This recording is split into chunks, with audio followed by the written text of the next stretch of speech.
The Super Bowl happened, and while a lot happened on the field during the game, we're going to focus on the halftime show right now. Lady Gaga was the only act that performed, as opposed to previous years where they had a bunch of different people come out. It was well received by some, not by others. She did such things as starting very seriously with hundreds of drones behind her, looking like the American flag waving with different colored lights. She sang "This Land Is Your Land." Then she jumped. Let's just take a look at some.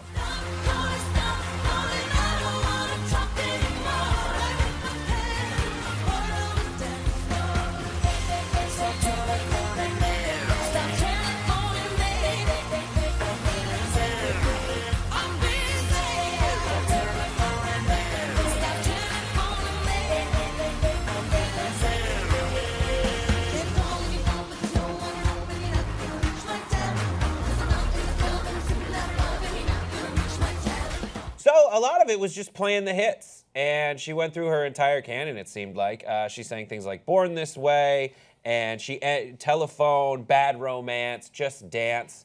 Basically everything that she modeled off a Madonna song. She played them all in a row. Shade. And then at the end, she did a literal microphone jump, and again, jumped off screen.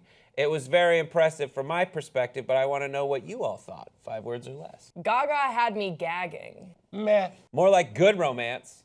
I really enjoyed it. I liked it. I guess. I don't know. Like I thought it was great. I mean, Gaga's a fantastic performer. My favorite part was when she caught the football and exit stage left. But I will say that the performance was a typical Gaga show for me. I've been to many of Gaga concert, and again, she just played her hits. And I think one of the things I didn't like was when she came down from the roof, she was still held on to, and she was like, she's trying to dance, but she was being held, like, she was really trying to give it to you, audience. Like, she was like trying to like really get into it, but she couldn't because she was just, you know, like still attached to the wires that helped her on the roof. I mean, that was a little awkward, but it wasn't that distracting, and she wasn't attached the whole time. I know, but it's like when you watch video from the space station, which they also showed before the game started, and you see astronauts and they have no like leverage to move their bodies. They're just kind of floating there. I totally agree with you. Everyone, when they're suspended from that thing that makes them look like they can fly, everyone's just like taken out of it for a moment. You're like, I get it.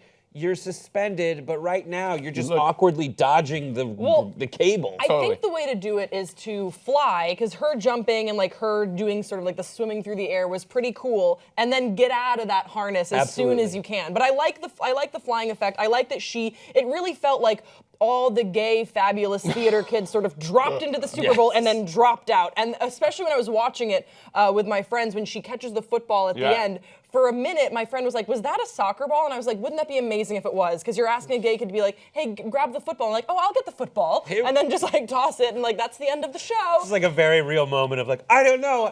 This is all my fears all gathered together. That's what I loved about it, is that, you know, the football game, the Super Bowl, is a very heteronormative, masculine occasion, but yet the opening God Bless America was sung by the cast of Hamilton, and they dropped in the words sisterhood, brotherhood, and sisterhood in there. And then you had Lady Gaga do the halftime show. There was really something for everyone, for all communities at this Super Bowl, which I thought was pretty fun. There was, for sure. And also, a lot of people were kind of disappointed that Gaga didn't have this amazing political statement where she didn't like stop the music and say like, fuck Trump, or something that people thought she was going to do. But also, the only Super Bowl performance that ever really mattered to me was 2004, again in Houston, when Janet's titty popped out. I thought that was the best one because before the titty popped out, it was a great show. And also, I want to note that Gaga kind of ripped, to me, ideas from other performers, like the whole, like Pink is known for gliding through the air and being suspended from wires too. So, and two,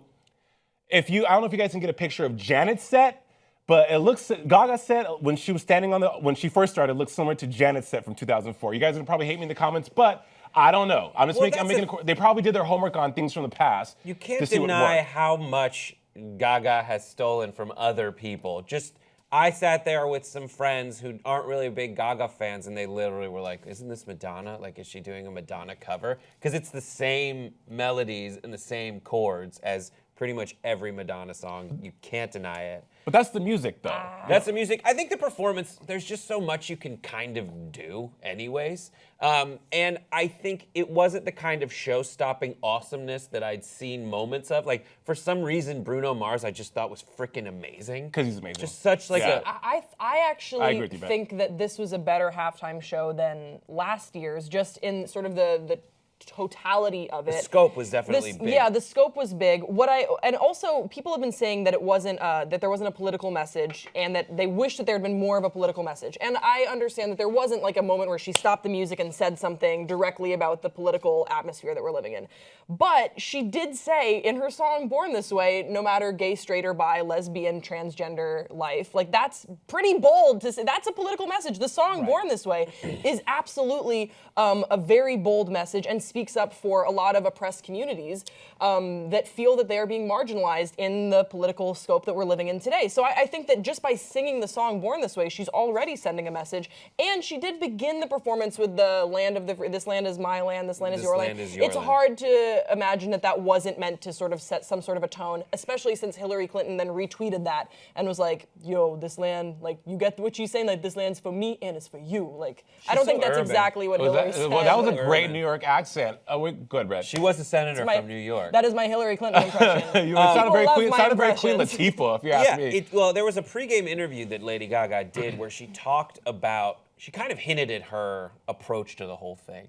And I think she knows how the general population who's not like her little monsters views her as like this weird idea of this grotesque performance where people are like, ah, la, la, da, da. Right. And she didn't want to be overbearing with that. She just did an album with Tony Bennett, for Christ's sake, where she sang jazz standards.